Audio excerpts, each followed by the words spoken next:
कहाँ जातू हो? स्कूले जात हई। अरे इतना सज सवर के जइबू काहे ना हो? सुना सुनाव। गोरिया बाड़ू बड़ी कटीली देख के दिलवा जाला हिली।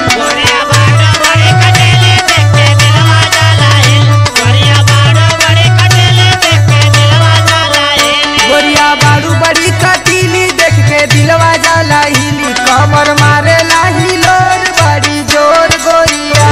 कमर मारे लाही लोर बड़ी जोर गोरिया। कमर मारे लाही लोर बड़ी जोर गोरिया। बड़ी जोर गोरिया। बड़ी जोर गोरिया। बड़ी जोर गोरिया।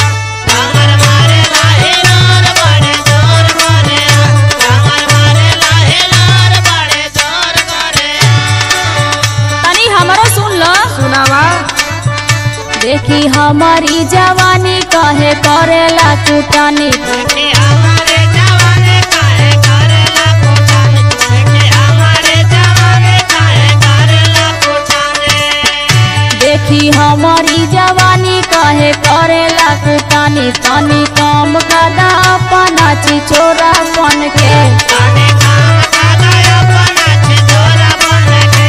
तनी काम कदा अपना छिछोरा बन के। छिछोरा बन के। छिछोरा बन के। छिछोरा बन के। तनी काम कदा अपना छिछोरा बन के। तनी काम कदा अपना छिछोरा बन के।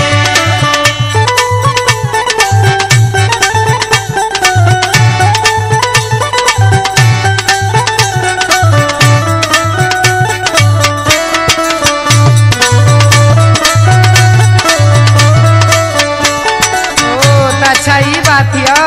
हाँ तो का सर के सीना से ओढ़निया माना मानी कैसे रनिया।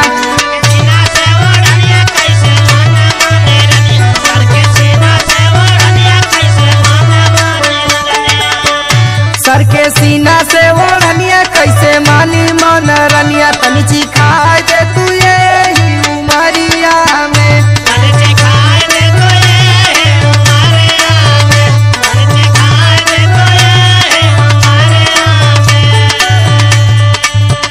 जानी बोला बड़ बड़ बोली ना तो चली आज गोली।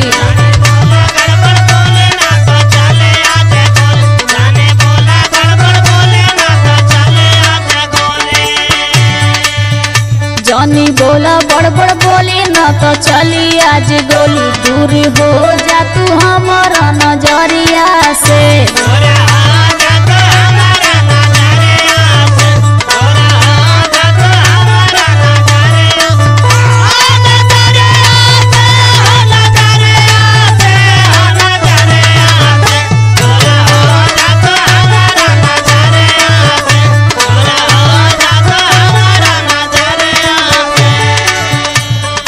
काहे तना खिसियालू हो? काहे ना खिसियाई हो? काहे ला सुना थोड़ा। सुनाव। तू ही बनबू दिल जानम बात केहू के न मानम। तू ही बनबू दिल जानम बात केहू के न मानम। तू ही बनबू दिल जानम बात केहू के न मानम। तू ही बनबू दिल जानम बात केहू के न मानम। आजा भारत तो है हमारा कंवरिया में। आजा भारत हम तो है कंवरिया में। आजा सपना मत देखा। अरे नहीं हो काहे ऐसे काहे लो। लो हमारे सुन लो। सुनावा। दिन से हवा बड़ा जिद्दी राइटर दीपक के ना बुद्धि। अच्छा।